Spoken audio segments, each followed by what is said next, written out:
압도적 재미 매불쇼. 자, 지금 대한민국의 모든 관심은 축구로 쏠려 있습니다. 맞습니다. 자, 과연 오늘은 어떤 이야기들이 나올지 저는 진짜 몰라요. 모르는데 대한민국 축구 하면은 네. 최고 권위자들이 나와 있기 때문에 이것이 현실이다. 이 현실을 다 펼쳐놓고 우리가 지켜봐야 앞으로 대안이 나옵니다. 맞습니다. 이게 내 철학이야. 네. 아무튼 근데 너 말 한 번 잘못하면 또 김병지 형님 바로 턱 돌리는 형 스타일이거든요. 마산 짱이었다. 아, 진짜요? 마산 짱이었어 임마. 그러니까 한마디 한마디 조심해라. 알겠습니다. 지금 출발합니다. 축구. 자, 한 분 한 분 만나보겠습니다. 대한민국 레전드, 현재는 강원FC 대표이사.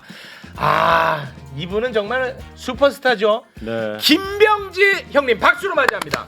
네, 반갑습니다. 마산의 짱. 맞죠 형님? 이거 팩트로 가야죠. 마산 짱.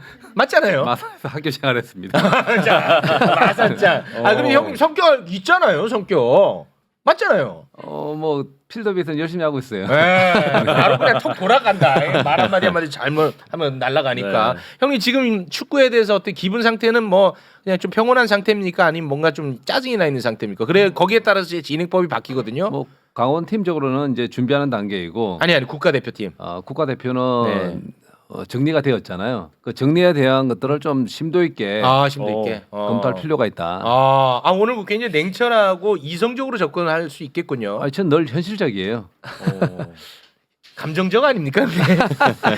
아니 그 경기에 대한 평가에 있어서는 네. 그때 다르잖아요. 그렇죠. 그럼 축구는 정말 생물과 같아가지고 그렇지. 잘했을 때 못했을 때 맞아요. 그거는 감정적인데 네. 어쨌든 그 평가에 대한 것들은 그건 냉철하게. 현실적으로 접근해야 될 방법들이 필요하다. 너무 좋습니다, 형님. 그럼 딱 잘 모셨네. 기대가 되는데 근데 어떻게 분석하실지는 좀 봐야겠네요. 그거는 이제 봐야 네. 됩니다. 그 형님 오늘 분석할 때 예를 들어 누군가를 염두에 두면서 그러니까 쉽게 얘기하면 누군가의 눈치를 보면서 분석하는 스타일이에요? 아니면 진짜 내 생각대로 말할 수 있는 위치예요? 내 생각도 얘기하는데 뭐냐면 네. 환경이 주어져 있는 여건들이 있어요. 네. 거기에 대해서 얘기를 하는데 네. 저는 경험자고 그렇죠. 그다음에 그 현실에 있어서는 좀 더 그 접근법이 네. 그 객관적인 그게 아니고 주관적으로 들어갈 수 있는 사람이잖아요. 네. 늘 그렇게 저는 얘기를 해요. 아니 그런 건 다 좋아요. 네. 그런 거 하라고 네. 저희가 모시는 거니까 그건 다 좋은데 네. 가령 뭐 누구의 눈치를 봐야 되고 어떤 이해관계가 엉켜 있고 그래서 내 생각과 다른 말이 나올 수 있느냐라는 질문인데 그건 아니죠, 근데 형님. 제 스타일을 봤을 때 그렇지, 그건 누군가의 아니야. 눈치를 보면서 축구를 하고 그렇지. 일을 하는 스타일은 아니에요. 그거는 야 좋다. 시링크 눈치 안 봐갖고 잘려. 죄송합니다. 죄송합니다. 턱 돌아간다며. 참. 죄송합니다. 네. 자 그리고 박문성 형님 와. 박수로 맞이합니다. 요새 아주 뭐 주가가 아니 상한가야. 저 인터뷰하신 거 지금 화제예요. 장안의 화제. 지금 난리야. 네. 박문성. 네. 근데 박문성 지금 너무 화제라서 네. 빨리 가야 돼. 빨리빨리 진행해. 빨리 해요. 예. 예. 자 그리고 오늘 수바리 최형진이 어서 오십시오. 네, 대한민국 최고의 축구 진행자 최영진입니다. 야 형님들 앞에서 너 진행자. 최고의 축구 진행자. 그건 전문가 맞아? 말고 진행자. 진행자는 맞아 네, 최고. 맞아요. 형님들 앞에서 그렇게 써도 돼? 진행자는 그래? 최고죠. 네. 알겠습니다. 자 시간이 없으니까 바로 좀 들어가겠습니다. 아시안컵 4강에서 요르단에게 2대 0으로 지면서 결승 진출에 실패했습니다. 우리가 실시간으로 서로 카톡을 나누면서 보지 그러면서 않았습니까? 봤죠. 네. 네. 굉장히 힘들고 괴롭고 속상했는데 이 결과 자체보다는 내용이 너무 안 좋아가지고 지금 분노하는 분들이 많은 것 같습니다. 일단 요거 하나 그냥 소소하게 재미로 여쭤보고 싶은데 형님이 지금 SBS 골대녀도 하고 있잖아요. 네. 감독으로. 네, 네. 근데 형님 보면은 거기에 너무 몰입을 해가지고 이게 감독 지시대로 잘 안 풀리면 진짜 화를 막 내시더라고. 심판한테 이거 진짜 장난이 아니야. 이거 진짜 화내. 카메라고 뭐고 없어. 맞아요. 형님 이번 경기를 누가 보셨는지 모르겠지만 막 화내면서 보셨어요? 아니면 어떻게 보셨어요? 해설하면서 봤었는데 해설했어요. 근데 좀 화를 냈죠. 화나셨어요. 네, 그리고 그 경기 내용상 봤을 때 뭐 전술의 유연성이라든지 그다음에 그 경기의 집중도라든지 이런 것들에 대해서는 뭐 보이는 대로 그대로 다 얘기를 하면서 봤어요. 그렇습니까? 네. 유효 슈팅이 0개다. 뭐 이런 얘기를 하잖아요. 졸전이었다. 네. 근데 유효 슈팅이 뭐예요, 정확하게? 축구에 이제 골대가 있죠. 네. 골대 안으로 슈팅을 쏜 것을 유효 슈팅이라고 합니다.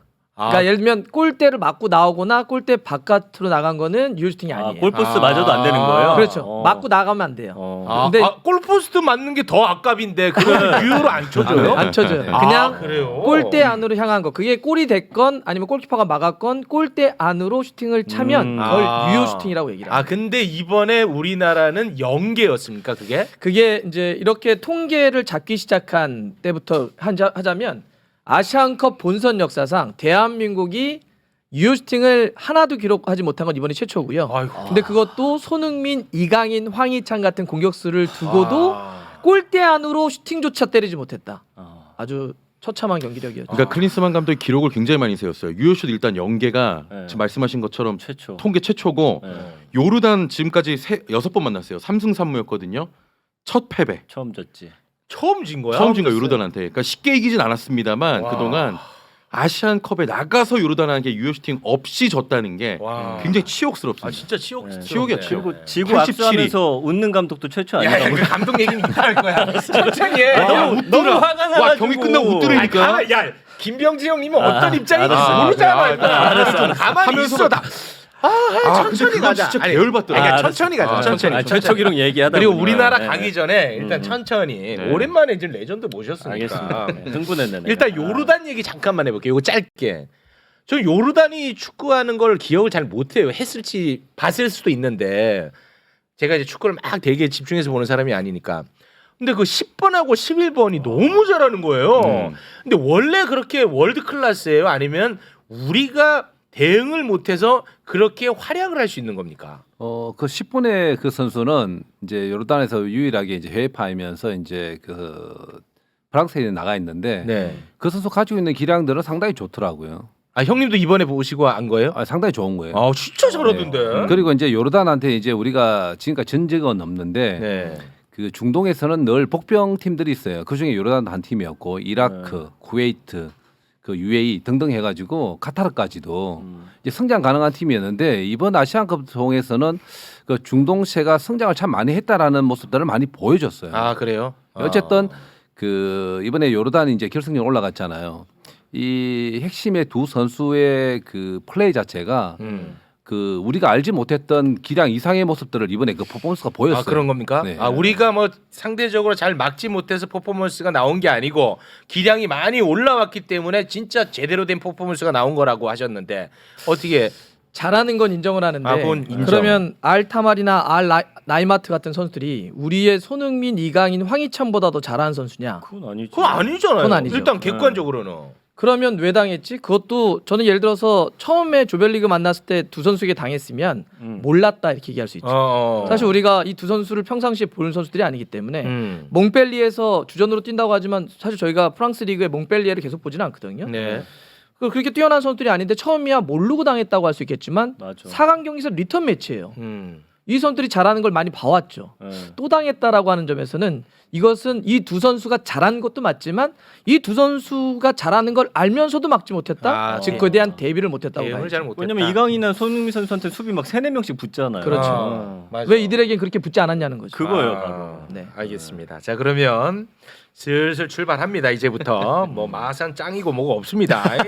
왜냐하면 대한민국 축구 살려야 되니까. 형님 이번 경기가 A 매치 역사상 최악의 경기였다라고 평가하는 사람이 맞는데 거기에 대해서는 동의하십니까?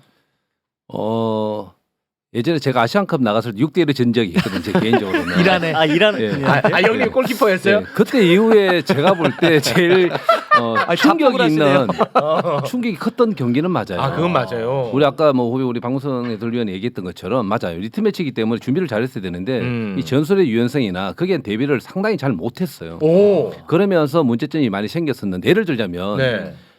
그날 경기 보셨던 많은 분들이 서령우 선수가 서령우. 황희찬 선수보다 더 공격적으로 가 있는 장면들을 많이 보셨을 거예요. 맞아요. 이건 뭐냐면 어쨌든 요르단이 가지고 있는 약점을 치려고 했었는데 네. 우리가 가지고 있는 약점을 대비를 못하면서 상대 약점만 먼저 치려고 하다 보니 우리의 약점이 엄청나게 두드러지게 공간을 내줬던 거예요. 그건 뭐냐면 요르단이 가지고 있는 강점이 뭐냐면 역습 축구였거든요. 역습. 근데 우리가 공간을 내주면서 플레이를 만들어 갔기 때문에 여기에서 문제가 많이 생긴 거예요. 그래서 수비 라인하고 미들 라인에 공간이 생기면서 그 두 선수가 가지고 있는 장점들이 극대화 됐던 거고 우리 선수들이 가지고 있는 공격력은 아시아권의 저는 최고라고 봐요. 파괴력이 있고 네. 뭐 예를 들면 황희찬 그다음에 손흥민, 이강인 선수 가지고 있는데 네. 상대는 그런 공간을 주지 않으면서 준비를 잘했다는 거예요. 그래서 아마 이 경기가 의외의 그런 치명타가 나온 거고 역대급으로 평가될 만한 그런 치욕스러운 경기가 나왔죠. 약점 보완이 전혀 안 돼 있었다라는 평가인데요. 형님은요?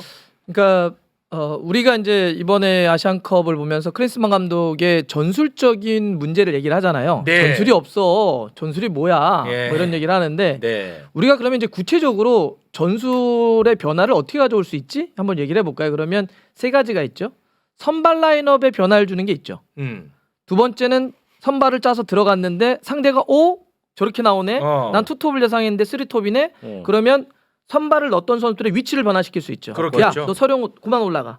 뭐 박용우 너 내려와. 그렇지. 누구는 올라가. 이런 식으로 위치를 변화주는 게 두 번째 변화. 네. 세 번째는 안 되겠다. 너 빠져. 교체 투입. 교체. 이렇게 그렇지. 세 가지가 있습니다. 선발, 그다음에 위치 변화, 교체. 네. 이 세 가지를 다 못했죠. 그러니까 예를 들면 선발 라인업에 우리 선수들이 이미 지쳤다라고 하는 것은 다 알고 있죠. 왜냐하면 16강, 8강을 아유. 다 연장으로 갔어요. 똑같은 멤버로. 그렇죠. 승부 차이까지 갔던 승부도 있고.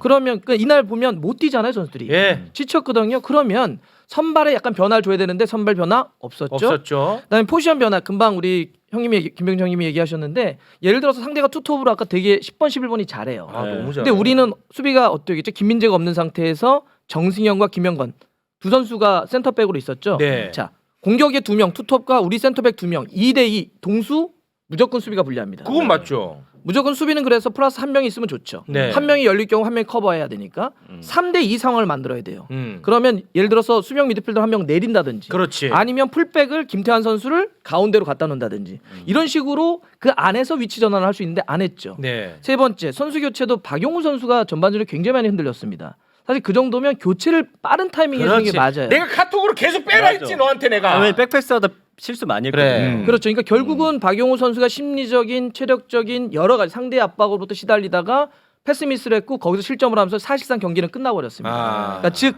선발, 위치 변화, 선수 교체 타이밍을 다 잃어버렸다는 점에서 네. 선수 탓을 할 수도 있습니다. 몇몇 네. 선수의 부진을 얘기도 해야 되겠지만 이것은 감독의 부재, 전술 부재를 얘기할 수 있다라고 할 수 네. 있죠. 아니 형님.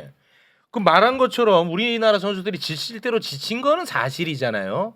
그런데 후반이 됐는데도 교체 없이 바로 진행을 또 하더라고요.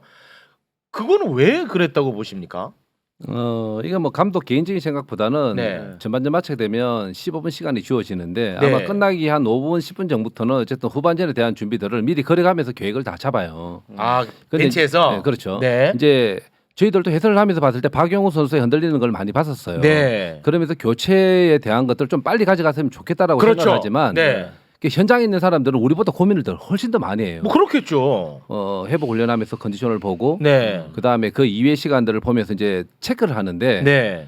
이보다 나은 선택이 있냐 없냐라고 보는 거 하나고 네. 보통 감독님들이 보면 전반전 마치고 바로 교체를 하지를 않아요. 한 한 5분 10분 정도 더 보면서 이 선수에 대한 컨디션 체크하면서 교체하는 타이밍들을 가져가는데 네. 어쨌든 우리 대다수의 팬들이 보기에는 박용우 선수의 무거운 몸하고 네. 그다음에 전체적으로 봤을 때 그 피로감이 저희들은 보였어요. 어떤 거냐면 보통 이제 공이 경합 상황이 되게 되면 이게 어디로 튈지가 몰라요.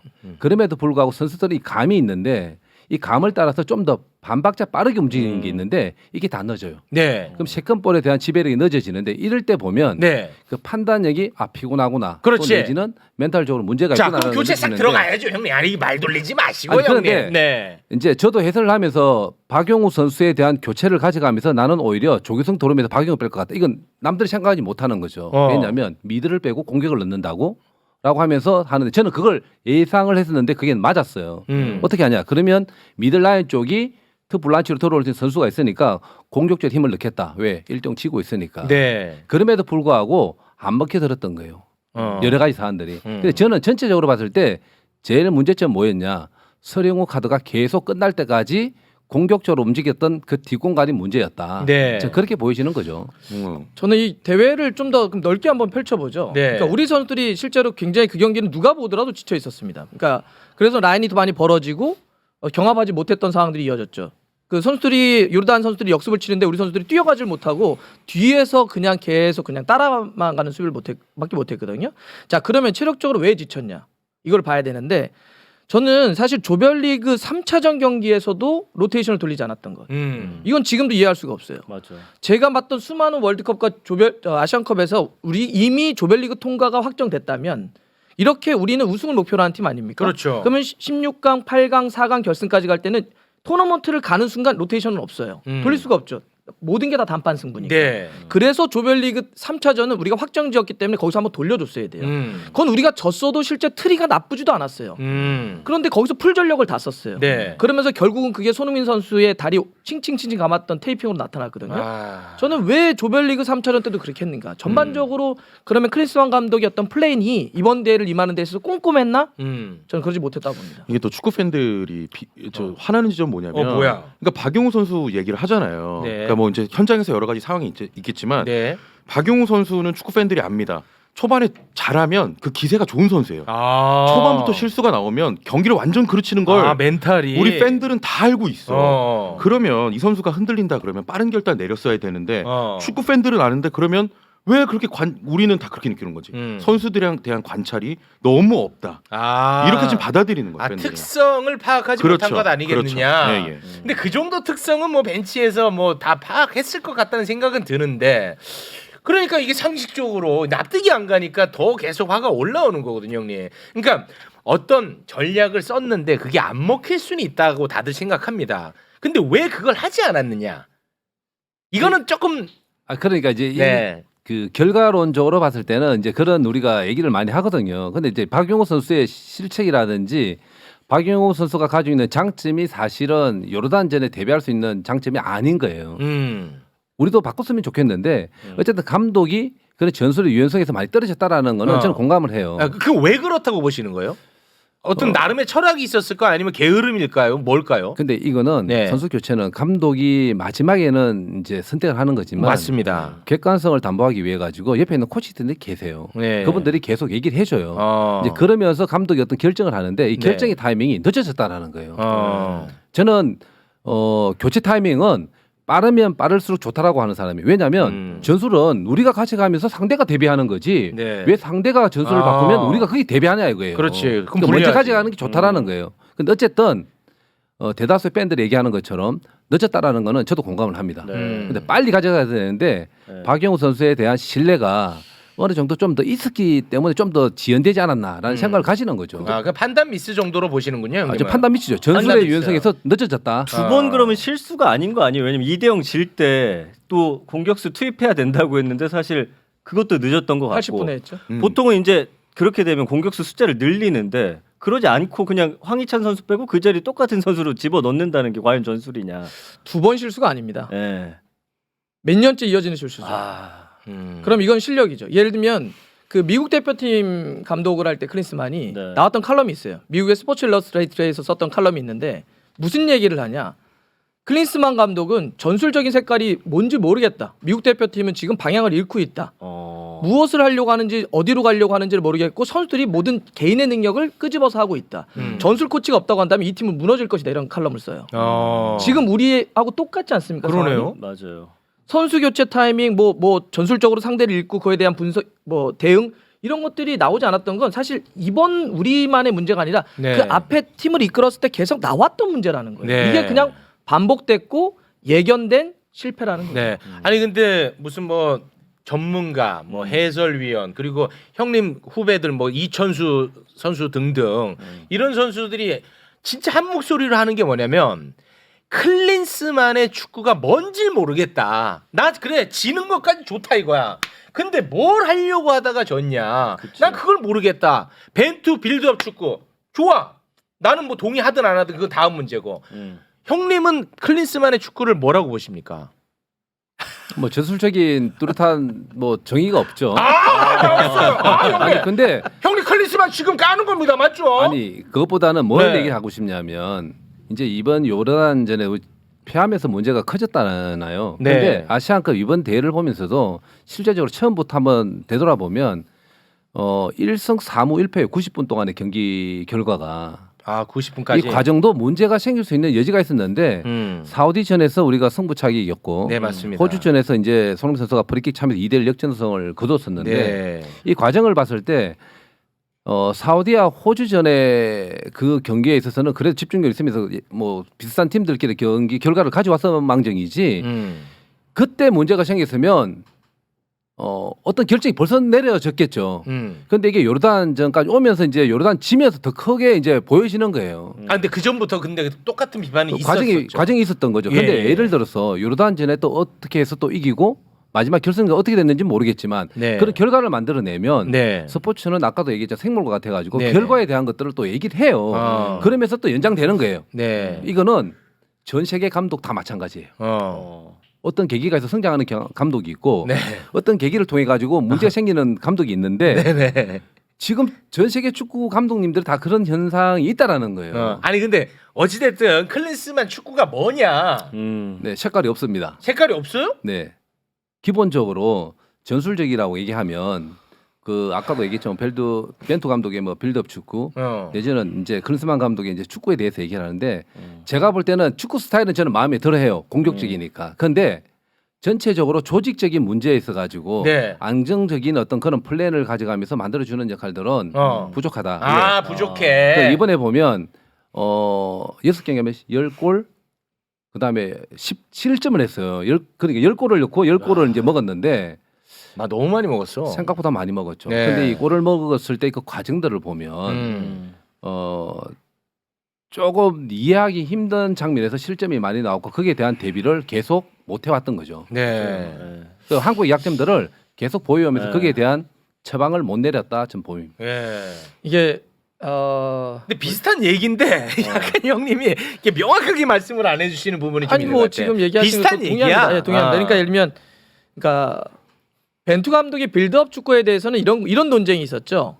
야 이게 돼? 우리한테. 우리나라가? 이게 월드컵에서 통해? 그러니까 실체가 있어요. 근데 이게 우리나라에 맞냐? 월드컵에서 통할 거냐라고는 논쟁이었어요. 그렇지. 근데 지금은 실체가 없으니까 이게 뭐냐? 그렇지. 다 이런 거예요. 그냥 맞아. 야 이게 무슨 축구야? 그래서 서로가 경기를 봤는데 그렇지. 이걸 말을 못 하고 그냥 서로 화만 나는 거예요. 맞아요. 화만. 뭔지 모르니까 세상에 이런 축구가 어디 있어? 정확히. 어딜 빗댈 수 있는 감독도 없고 빗댈 수 있는 팀도 없어요 지금. 그냥 네. 굳이 누가 설명해 달라면 저 같은 사람들은 그냥 옛날 축구야. 뻥 때려 뻥. 이런 얘기밖에 못 하는 거예요. 네. 예를 들어서 지금 뭐 골 10골 뭐 17점 저도 정확한 숫자는 좀 봐야 되는데 우리가 이제 그런 얘기를 하잖아요. 그러니까 수비 있는 축구에서 조직이 합니다. 상대적으로.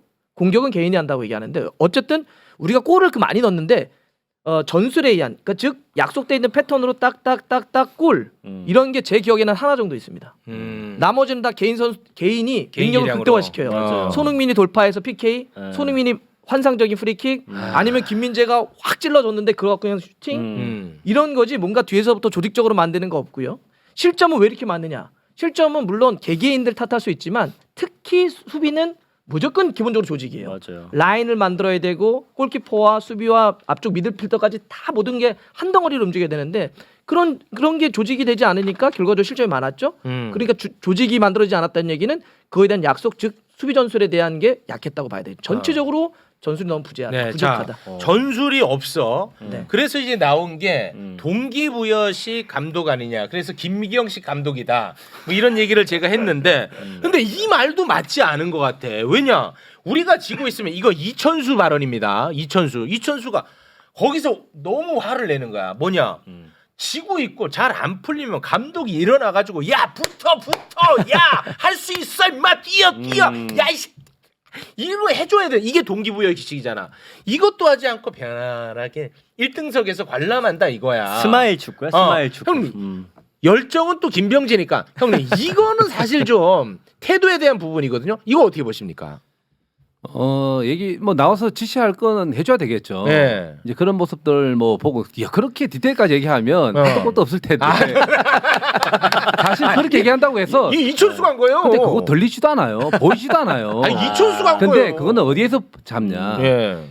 그런 걸 좋아하는 감독이 있어요. 이거는 카메라에 대한 것들에 대해서 의지하는 게 더 많아요. 아, 쇼맨십으로 예, 보시는 실제로 거예요? 그래요. 아 실제로요? 예. 그리고 바깥에 나와서 얘기한다는 거는 누굴 불러서 얘기할 때 있고 등등등 있는데 이제 그런 부분들이 이제 안 보이니까 우리 팬들 입장이나 이제 그런 걸 통해서 이제 답답해하는 건데 이천수. 이제 필요한 부분들은 어필이죠. 예를 들어서 어떤 게 있으면 라인을 올리라 그러면 한번 본다든지 나가라든지 내려라든지 뭐 함께라든지 네. 이런 것들이 필요한 건데 그걸 아예 안 그런 게 하던데. 전혀 안 보이다 보니까 네. 이제 이런 얘기들을 하는 거죠. 예, 그런 그런 거지. 너무 없긴 해요. 너무 안 합니다. 너무 안 하던데. 그리고 너무 맞추고 안 나서 뭐 웃었다 이런 얘기들을 하잖아요. 아, 태도. 그거는 지극히 잘못된 거죠. 뭐 클린스만이요? 네, 웃고 그러니까 이렇게 1대 0으로 지고 나서 카메라를 딱 잡았는데 웃는 거예요. 네. 그래서 다들 당황했는데 그거는 지극히 잘못된 거다. 일단 그 기본적으로 경기에 서서 패하고 나면 표정 관리는 기본적으로 하거든요. 왜? 기분이 안 좋으니까. 뭐 실제로 안 좋으니까. 네. 내가 그렇게 몰입했으니까. 자연히 그렇게 되는데 그렇습니다. 뭐 그렇지 못했다라는 장면들이 많이 보이고 네. 뭐 오히려 찾아가서 상대 감독 축하하고 이런 사안들은 이기는 감독님들이 하시는 네. 보통 행동들이. 그러니까 이거는 자 보십시오. 이게 단순 태도의 문제가 아니라 내 마음을 드러내는 거라고 보는 거예요. 왜냐, 형님은 예능 프로그램이야. 지금 골대녀. 물론 다들 진심으로 한다는 거 저 알고 있습니다. 근데 거기서도 카메라가 있는데 화를 내고 지금 난리 치거든요. 왜냐, 나는 거기 몰입해 있으니까. 클린스만은 몰입하지 않았다는 거 아닙니까? 어떻게 보십니까? 주인의식도 없고. 몰입하고 이제 그 행동하고는 좀 다르다고 저는 보긴 보는데 네. 일단은 경기장에 있어서의 그 감독이 지금 이제 선수 생활하고 이제 그런 걸 모르는 감독은 아닐 건데 경기에 대한 집중력은 문제 있었겠죠. 근데 네. 경기 마치고 난 이후에 그 행동들에 있어서는 상당히 네. 잘못된 부분들이 많이 보였다. 네. 저는 그렇게 보여지는 거죠. 상대 태도. 팀에게 동기부여를 해주는 것 같아요. 상대 팀에게. 그러니까 이번에 너 경기 오늘 좀 끝나고 세다. 웃는 거 지금 화가 많아요. 아, 화 많아. 경기 끝나고 웃는 것도 그렇고 특히 제일 논란이 됐던 거는 3대3 말레이시아 끝나고 우리는 막 분노해. 아니 말레이시아를 상대로 3대3 결과 뭐냐 이럴 때 이 감독은 6골이 터져서 참 흥미로운 경기였어요. 재밌다고 했지. 요런 게 진짜 우리의 그거는 감독을 건드리는 거예요. 진짜 그 한국 말레이시아가 아닌 제3국이 볼 때 하는 그렇죠. 말이야. 제3국이 볼 때 하는 거고 그런 아니면 말은. 우리가 강팀을 만나 3대3으로 잘 싸웠던 경기였으면 그렇게 말할 수 있죠. 근데 이제 이걸 보면서 아니 뭐 표정 갖고 그러냐 아니면 뭐 우리만의 어떤 문화적인 접근이 아니냐 이러는데 그러지 않습니다. 유럽에서 이거 난리 납니다. 난리 나요? 졌는데 만약에 웃었다? 들고 일어납니다. 아, 그래요. 네, 감독 나가라고 난리 납니다. 왜냐하면 어. 이게 분위기라고 하는 게 있잖아요. 선수단도 그렇고 선수단은 모든 걸 뭐 우리 형님 계시지만 선수들 뛸 때는 모든 걸 다 바치잖아요. 숨이 넘어올 때까지 다 뜁니다. 그래서 졌어요. 선수들 막 웁니다. 쓰러지고 이번 손흥민 선수 막 울고 김진수 울고 막 그러잖아요. 근데 감독이 웃으면 김진수. 밖에서 보기에 팀 분위기도 그렇고 이게 뭐지? 저 감독은 절실하지 않나? 이상한 메시지가 자꾸 전달되는 거예요. 예를 들면 그래서 유럽에서도 많이 아주 치욕적인 패배를 당했는데 감독이 웃거나 선수가 웃잖아요. 집중적인 포화를 당하고요. 그래요. 영국에서 어떤 일이 있었냐? 비가 오는데 예전에 한 감독이 우산을 썼어요. 지금 난리 났습니다. 났구나. 모든 미디어들에게 다 욕먹었어요. 뭐냐면 선수들은 비를 맞고 다 뛰고 있고 있는데 감독이 거기서 우산을 써? 제정신이야? 너가 리더야? 미친 거 아니야? 이런 얘기를 들을 정도였어요. 그러니까 이건 우리만의 그런 게 아니에요. 감독은 예전에 뭐 히딩크 감독님 아까 얘기하신 히딩크 감독님은 그런 액션 하나하나에 다 메시지를 담았거든요. 맞아요. 어떨 때 나와서 레프리에게 어떤 식으로 내가 소리를 한번 왜 질러야 되는지, 선수들에게 어떨 때 한번 딱 하는지, 아니면 내가 큰 동작을 왜 해야 되는지, 이런 게 모든 게 다 감독은 다 메시지예요. 네. 이런 거에 대한 절실함, 집중 이런 거 좀 부족하지 않나? 네. 볼 수 있죠. 그 심지어 영국에서 입축구하는 토트넘 응원하는 두 아, 사람이 있어요. 있어요. 있어. 그 사람들이 한국 경기 보면서 클린스만한테 화를 내더라고. 아, 진짜로? 심지어. 자, 그러면 예민한 부분 들어가겠습니다. 지금 시간이 없어서요. 네. 할 얘기 많은데 김진수 선수 얘기도 좀 하고 싶었는데 시간이 없습니다. 자, 지금 세 분이 나와 계시는데 공통된 목소리는 전술이 없었다. 그렇지. 대응 능력이 부족했다. 그리고 클린스만의 어떤 집중력 떨어졌다. 애정 없다. 공통된 의견이야. 표현 방식만 다른 거야. 자, 형님 들어갑니다. 이런 클린스만 감독을 왜 선임했느냐? 왜냐? 이번에 나타나는 문제가 아니라 그 전 다른 나라 감독할 때도 이런 얘기는 똑같이 나타났다. 한국의 특수성이 반영된 게 아니고 그 전에도 계속 이런 일이 있었는데 왜 이 사람을 선임했느냐라는 이야기가 나오고 있습니다. 특히나 대한민국 최고의 개그맨 이경규 씨가 아 화내더라. 축구협회장 누구야? 맞죠. 아 진짜 잘라 이 얘기를 해서 또 굉장히 화제가 되고 있는데요. 거기에 대해서는 어떻게 생각하십니까? 예민합니다. 일단 현장감으로 있는 그대로 말씀을 드릴게요. 네. 일단 감독을 이제 선임함에 있어서는 이제 그 프로세스가 있어요. 대한축구협회도 이제 전력 강화 위원장님이 계시고 거기 위원장들이 계시는데 일단 크게는 국내로 할 거냐, 해외파로 할 거냐 네. 일단 정리가 돼요. 네. 그러면 국내파 올리고 해외파를 올려요. 그러면서 이제 배수를 좁혀가면서 이제 나중에 이제 누군가의 어떤 접촉을 해야 돼요. 그러면 1순위부터 3순위, 4순위, 5순위까지 아마 있을 겁니다. 네네. 왜 우리가 원한다고 해서 모든 감독들이 다 대한민국 축구 감독을 할 오지 건 않죠. 아니니까요. 네, 그렇죠. 그럼 1순위부터 정해서 이제 가고 국내판지 해외판지 이것도 정할 텐데 어쨌든 저는 정확히 모르지만 네. 어쨌든 여러 감독님 중에 이제 클린스만 감독이 이제 선임이 된 거겠죠. 그렇겠죠. 이제 그러면서 협상을 통해서 만들어졌다. 네. 이제 이렇게 해서 왔는데 네. 이제 과거를 보잖아요. 네. 그러면 그 앞에 있는 감독들 등등 보면 네. 그 감독님들은 그럼 다 성공을 해서 대한민국 축구 감독이 됐냐? 절대 그렇지가 않아요. 아 과거 이력을 봤을 때. 네, 그렇죠.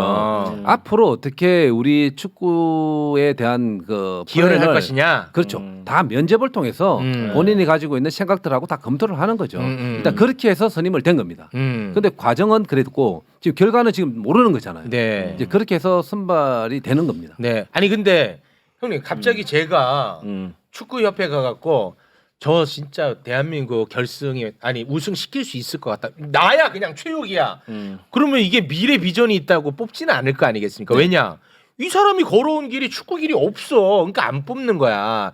그러니까 이 사람의 미래를 보려면 반드시 과거 이력이 필요한 거예요. 근데 그 이력을 보면 다 성공할 수는 없겠지만 그 이력을 봤을 때 아, 요 부분을 좀 극대화시키면 우리 쪽에 정말 접목을 시키면 잘 될 수 있겠다. 뭐 이럴 수 있잖아요. 근데 그런 게 지금 나오는 비판의 지점이 과거에 그대로 있었다는 거예요. 그러다 보니까 이거 선임 과정 자체가 잘못된 것 아니냐 이런 얘기거든요. 일단 그런 거죠. 지금 현재 그러면 애초에 평가를 할 때 뽑을 때는 우리가 생각했을 때 대한민국 축구의 2026년 북중미 월드컵을 위해서는 이제 클린스만 감독 이외에 누가 있었는지 제가 잘 모르겠지만 그건 뭐, 예. 그 중에서 한 분이겠죠. 그 네. 중에서 제일 이제 미래에 대한 것들을 플랜을 잘 가져오신 분이 아닌가라고 생각이 들어서 이제 뽑은 거겠죠. 네, 저는 그렇게 생각해요. 네. 근데 우리나라에 올 때 이력이 화려했던 사람, 성공했던 사람들은 사실 오기 힘들잖아요. 그러니까 성공했는데 이름값은 있는데 그 전에 잠깐 삐끗한 분들을 좀 많이 그거는 전혀 데리고 아니야. 왔던 이게- 것 같은데. 아니, 나는. 오는 조건이 좋아. 우리나라에 그렇죠. 그죠? 괜찮은 편이에요. 서로 안 오겠다는 나라가 그러니까 아니라니까. 유럽에서 현재 탑을 찍고 있는데 오진 않죠. 근데 예를 들면 히딩크 감독도 그때 이제 네덜란드를 98 프랑스 월드컵 때 하고 잠깐 커리어가 있을 때 맞아요. 한국은 그런 의미로는 이렇게 한번 반등치기는 되게 매력적이죠.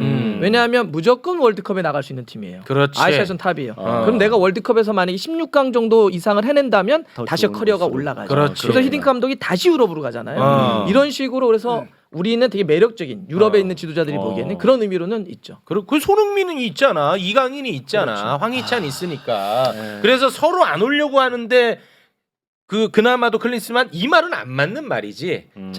질문은 아까 이제 왜 선임했느냐였는데 예. 말 잘해야 돼요. 이경규 선생님 지금 화 많이 나 있습니다.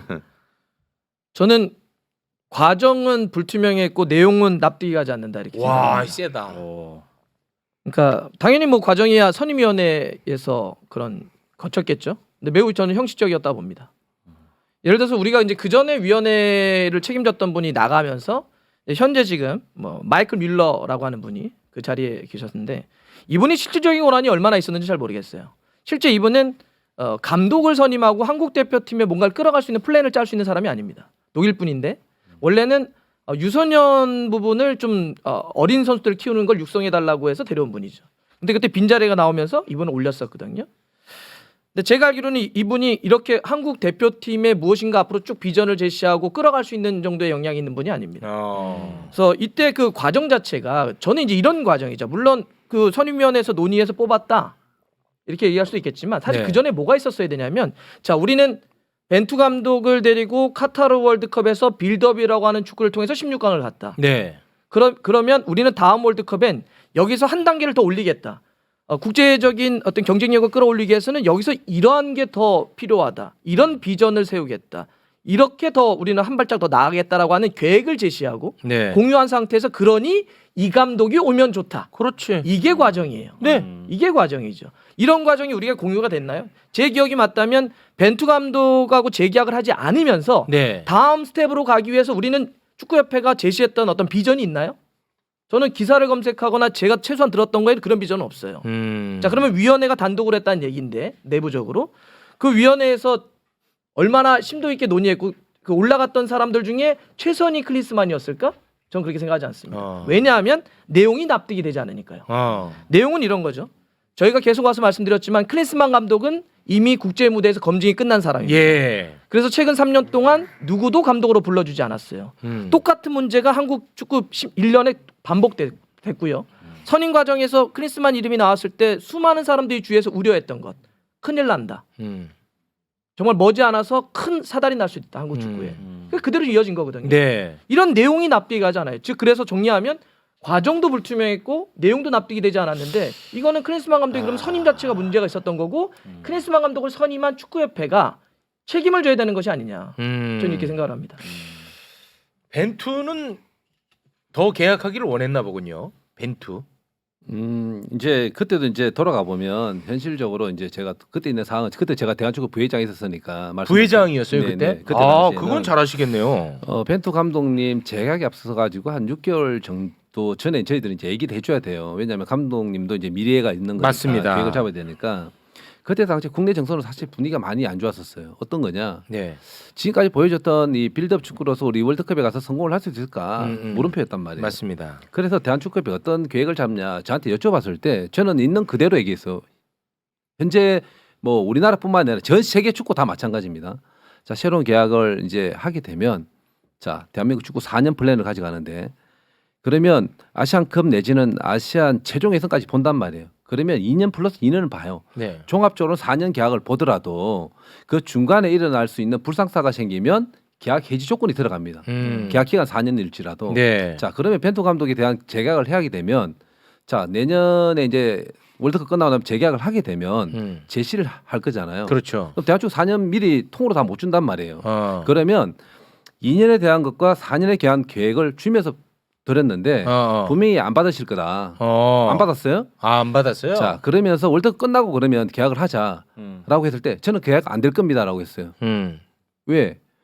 잘하면 몸값이 올라갈 테고 다른 나라들에서 이제 오퍼가 들어오면 우리나라에서 그 금액을 못 맞출 겁니다. 또 하나 못하게 되면 국민적인 정서 때문에 안 될 것이다. 이거는 잘하든 제가 현실적으로 과정을 그렸을 때 봤을 때 안 된 거예요. 근데 감독님이 금액적으로도 뭐 만족하시고 아시안컵에 대한 뭐 예를 들어서 뭐 16강이나 8강에 이게 담보를 했으면 저는 계약이 이루어졌다고 봐요. 근데 아마 그 조건이 충족을 못 시켰다라고 보는 거죠. 그러니까 벤투에 대해서는 네, 그런 거였고 아마 클린스만 감독님도 그런 계약의 범주가 있을 겁니다. 아시안컵이나 최종 예선까지 보고 계약 기간 4년일지라도 2년 안에 또 1년 안에 어떤 그런 계약 조항이 들어가 있을 때 그건 제가 정확히 모르지만 네, 그건 아직까지 어쨌든 그럴 거다라는 보는 거죠. 네, 알겠습니다.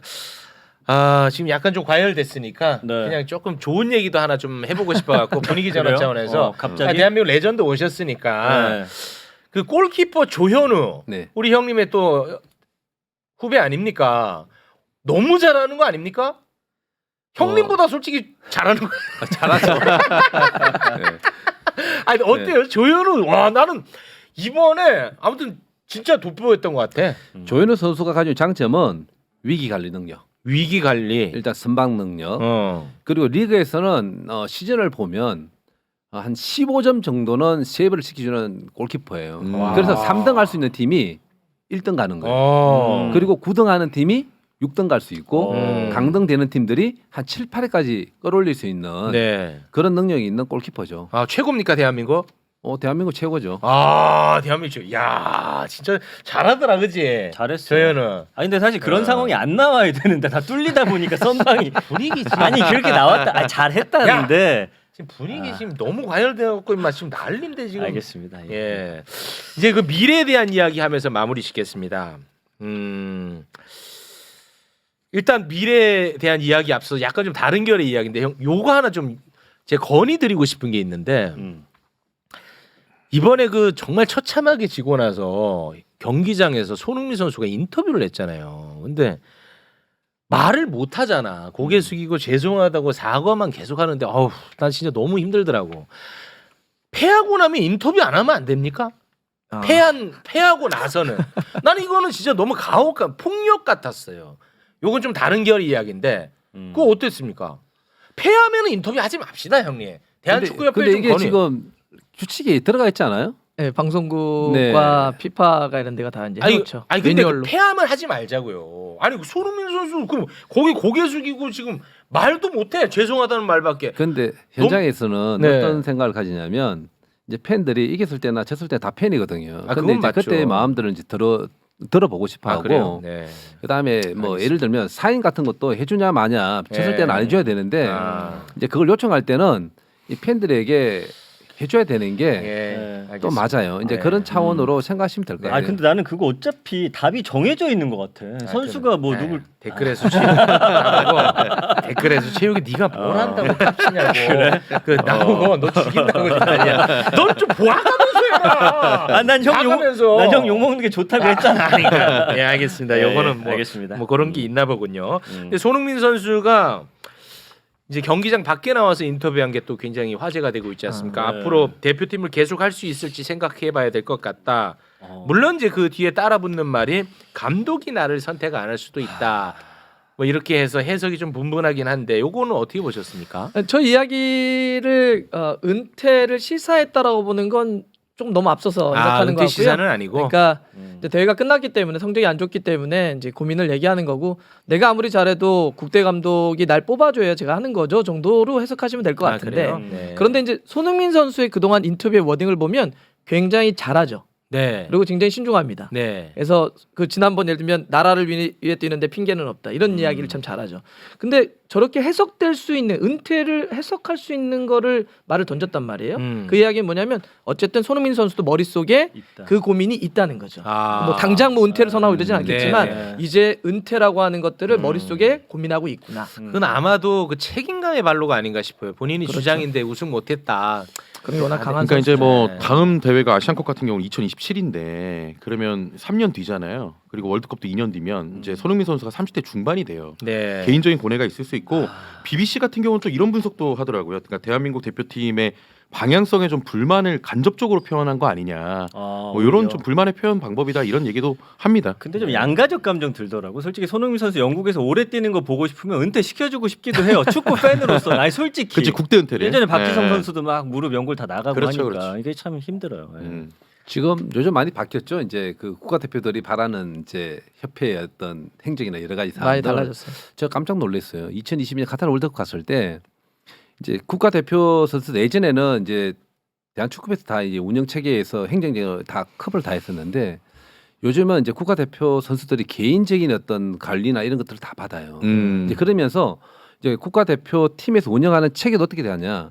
손흥민, 뭐 이강인, 황희찬 등등 해서 이제 슈퍼스타들은 그들만의 관리 체계에 대한 것들까지도 요즘 다 접근을 해야 돼요. 네. 이런 것들까지 이제 다 맞춰야 되는 사안인데 네. 아마 그런 부분들에서 조금이라도 이제 약간의 어떤 그런 좀 미비한 점이 있으면 선수 느끼는 감정들이 좀 다를 수가 있어요. 네. 이제 그런 게 하나가 있고 그다음에 손흥민 선수가 지금 이제 30대는 이제 넘어가는 이제 점인데 유럽에서 뛰는 선수들을 보면 30대 초반 중반 넘어갈 때 보면 리그에 집중할 수 있는 그런 생각들 조금씩 가져요. 왜냐하면 너무 힘들어요. 네, 그럴 수 있겠죠. 예, 그러다 보면 양쪽에 다 잘할 수 있는 컨디션은 아니다 보니까 네. 그런 염려에 대한 생각도 조금 가지고 있지 않나라는 생각이 드는 인터뷰 내용이 있어요. 아, 알겠습니다. 시간이 없어서 마지막 질문하면서 마무리 짓겠습니다.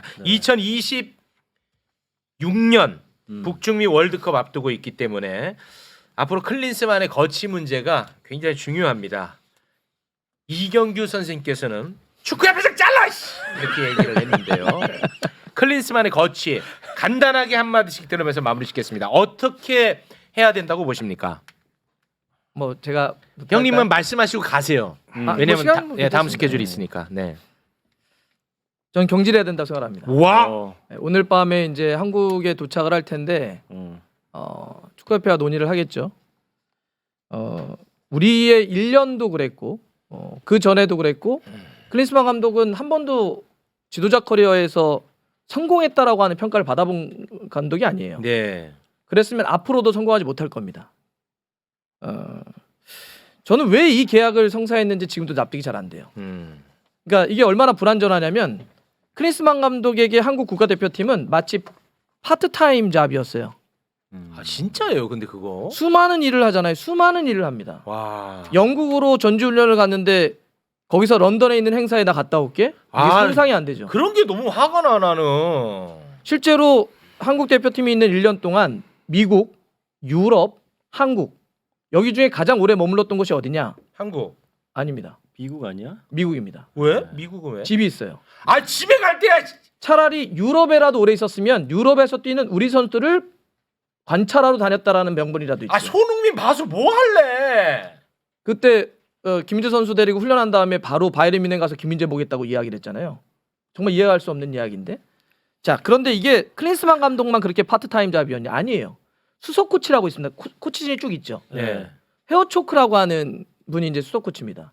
이분은 오스트리아에서 해설자로 저처럼 활동을 해요. 그러면서 이걸 겸했습니다. 아 진짜 자존심 상하네. 거기는 그냥 거의 그런 식으로 한국 국가대표팀의 그 감독과 수석 코치가 다른 일을 하면서 짬짬이로 일을 했어요. 이런 계약을 왜 했죠? 클린스만 감독은 그동안 한 번도 성과를 내오지 못했고 여기에 그렇다고 해서 그러면 그동안 내가 잘못했으니 여기에 진심으로 내가 다 모든 걸 쏟아 부어볼게 이런 것도 아니죠. 이런 계약도 아니에요. 하고 싶은 대로 다 하세요. 시간 될 때 오세요. 이런 거잖아요. 아니 어떻게 우리 팬들이 뭐 특별한 걸 바란 게 아니잖아요. K리그 와서 좀 봐주세요. 이런 말을 해야 돼요? 봐주세요가 말이 됩니까? 그러니까요. 당연히 봐야 되는 걸 우리 팬들이 계속 봐주세요 제발. 우리 K리그에 좋은 선수들이 많습니다. 이걸 1년을 끌어왔어요. 지금 북중미 월드컵 지역에서는 한참 중입니다. 우리 다음 달에 또 해야 돼요. 이걸 계속 한다? 저는 그러면 안 된다고 생각합니다. 경질로 가야 된다. 저는 경질이라 생각을 하고요. 전제는 있습니다. 전제는 뭐냐면 축구협회가 먼저 해명하고 사과해야 됩니다. 아 선임. 네. 먼저 해명하고 사과하고 왜 우린 이런 절차를 통해서 이런 내용으로 뽑았는데 잘못했다. 그래서 경질로 가야 되고 왜 제가 해명하고 사과해야 되냐면 경질하면 새로운 사람 뽑지 않겠습니까?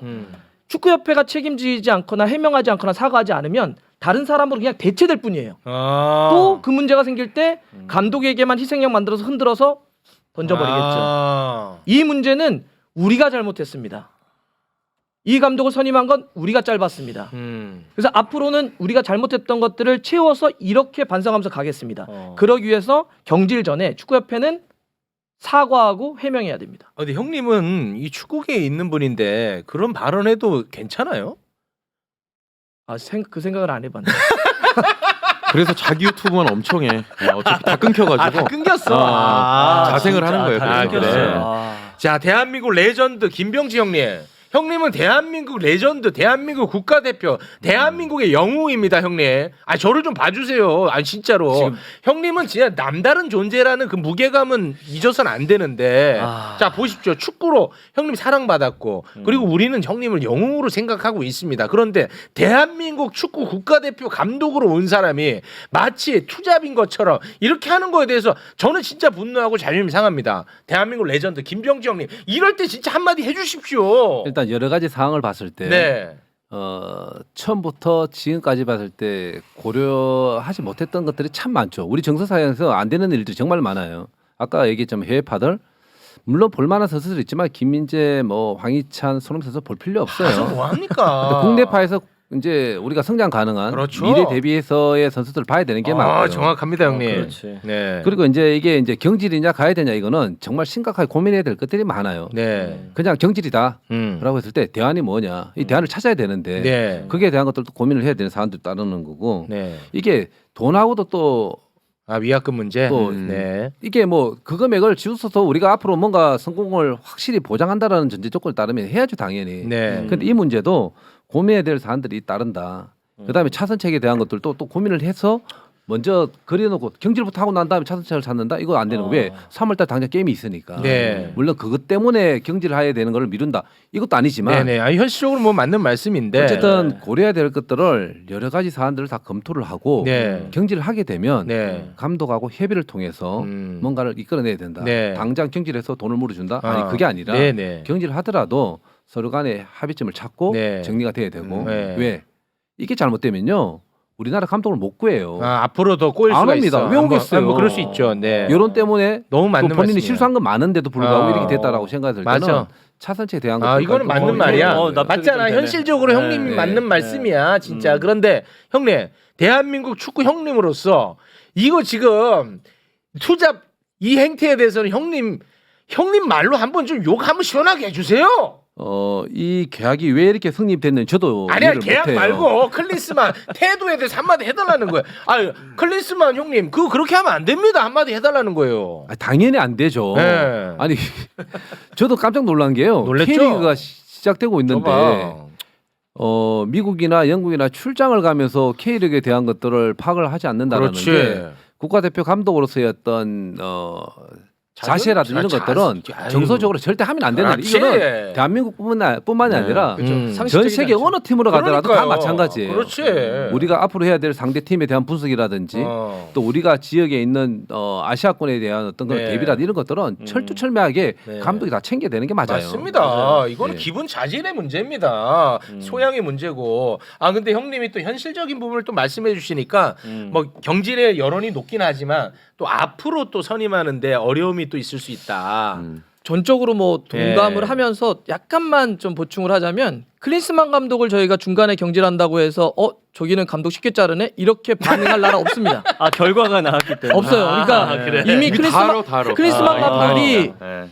우리가 지금 경질 논의가 나오니까 독일에서 뭐라 하냐면 이걸 이제 알았어 이런 반응이에요. 그래요? 클린스만 감독을 자른다고 해서 저기는 감독을 함부로 자르네 이럴 반응 별로 안 나올 거고요. 두 번째는 우리 축구협회가 그래도 리스트업 해놓은 게 있어요.